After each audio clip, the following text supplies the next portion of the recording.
নমস্কার বন্ধুরা, ডোনাস কিচেনে সবাইকে স্বাগত জানিয়ে শুরু করছি আজকে একটা নতুন রেসিপি। একদম জল ছাড়াই আমি রান্না করব উচ্ছে কুমড়ো বটি। তাহলে চলুন শুরু করা যাক। প্রথমে আমি কড়াইতে তেল দিয়ে তার মধ্যে আমি শুকনো লঙ্কা আর একটু সর্ষে ফোড়ন দিয়ে দেবো।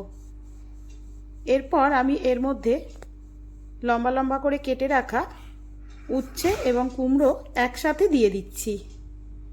এবার এটাকে নেড়ে নিচ্ছি ভালো করে। 2 মিনিট ভালোভাবে নাড়াচাড়া করে নিচ্ছি। গ্যাসের ফ্লেমটা আমি মিডিয়ামে রেখেছি। এখন 2 মিনিট নাড়াচাড়া করে এটাকে আমি ঢেকে দেব।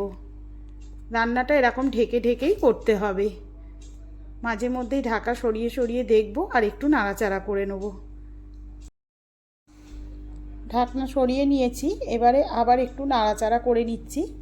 এইভাবে আমি এগুলোকে একটু ভাজা ভাজা করে নেব।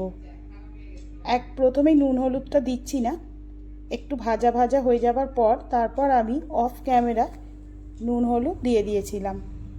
আবারও ঢাকা খুলে দেখুন আমি একটু নাড়াচাড়া করে নিচ্ছি আর তার সাথে 2টো কাঁচা লঙ্কা দিয়ে দিলাম। এইভাবে বারবার নাড়াচাড়া করতে হবে ঢাকা খুলে খুলে, আর গ্যাসটাকে মিডিয়ামেই রাখতে হবে। এই রকমভাবে নাড়তে নাড়তেই দেখবেন একটা সময় উচ্ছে কুমড়ো দুটোই নরম হয়ে যাবে। আবারও ঢাকনা দিয়ে দিয়েছিলাম, দেখুন ঢাকনা খুলে দিয়েছি, দিয়ে আবারও একটু নাড়াচাড়া করে নিচ্ছি। এইবার খুন্তির সাহায্যে আমি দেখে নিচ্ছি এগুলো সিদ্ধ হয়েছে কিনা।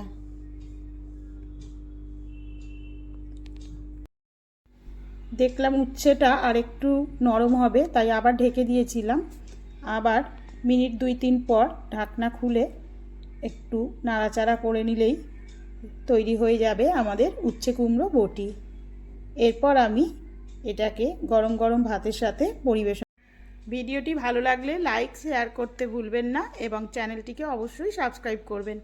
ধন্যবাদ।